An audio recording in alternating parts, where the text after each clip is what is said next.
Саламатсыздар ма оқушылар?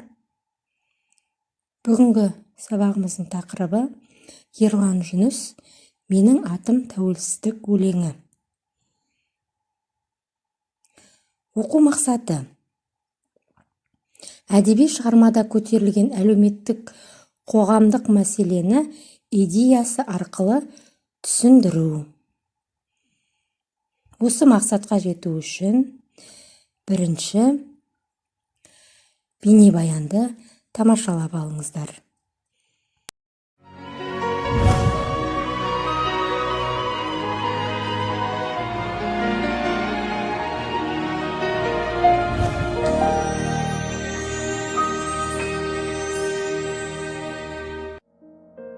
Алып қорғанның құлағанын көрдім, небәрі 6 жасымда. Алып тұлғалар жылағанын көрдім, бастарын сүйеп ғасырға. Алып таулардың шайқалғанын көрдім, 6 жасында сонықтым. Алып сөздерді айталғанын көрдім, ат төбеліндей халықтың. Алып кітаптар торыққанын көрдім, сол сәтте одан безінгем. Алып ойлардың қорыққанын көрдім, ең бір нәзік сезімнен.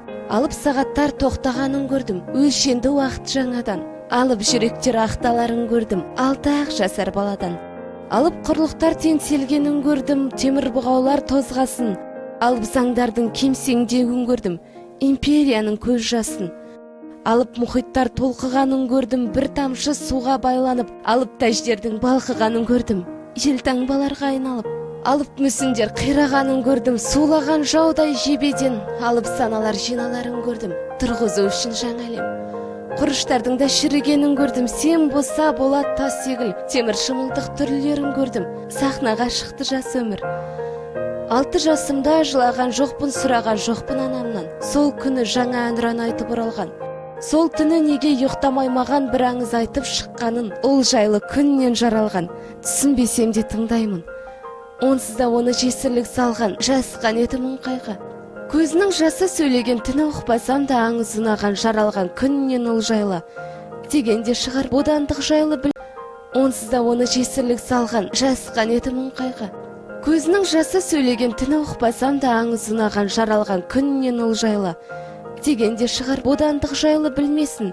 Сен түсін дәуір, сана бір қанды жыл кешір.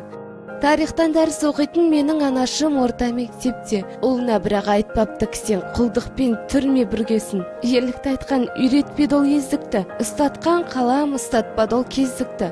Құлыным, сенің тарихың басқа деген тек ол бәлкім менен сөз күтті. Ал бүгін енді тарихты өзім білемін, жолдарды сезем, жонарқам менен мың жылдар өткен ол елім. Ұлылық жайлы ойлайды басқа, жап-жашақ ұлы қорғандардың күреуін көрген жүрегім. 6 жасында ақырын көрген алыптың. Тәуелсіздік ше, ол менің тегім, ұлдарым оны дарттым. Тәуелсіздік мен ол менің асқақ аңызым. Болмысы олдың өзіңнен туған жарық күн.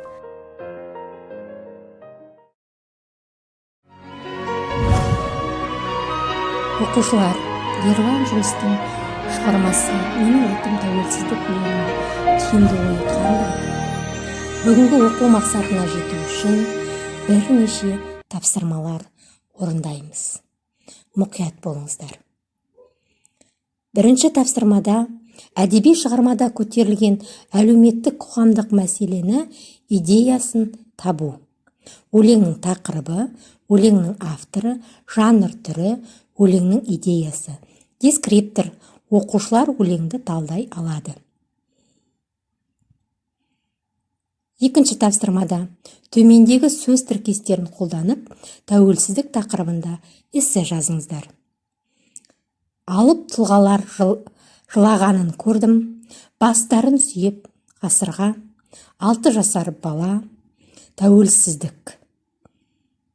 Дескриптор: тәуелсіздік тақырыбында эссе жазады. Шығармада көтерілген әлеуметтік қоғамдық мәселені анықтайды, идеясын түсіндіре алады, ойын жинақы жазады.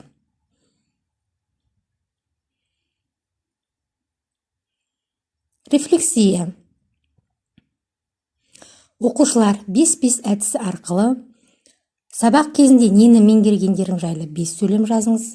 Одан кейін сол 5 сөйлемді 5 сөзге дейін қысқартыңыз. Соңында 5 сөзді бір сөзге қысқартыңыз. сол сөз бүгінгі сабақтан түйген түйінді сөздерің болады. Үйге тапсырма. Шығармашылық бағытта. Өлеңді мәнерлеп оқу, тәуелсіздік тақырыбында өлең шығару. Назарларыңызға рахмет. Сау болыңыздар.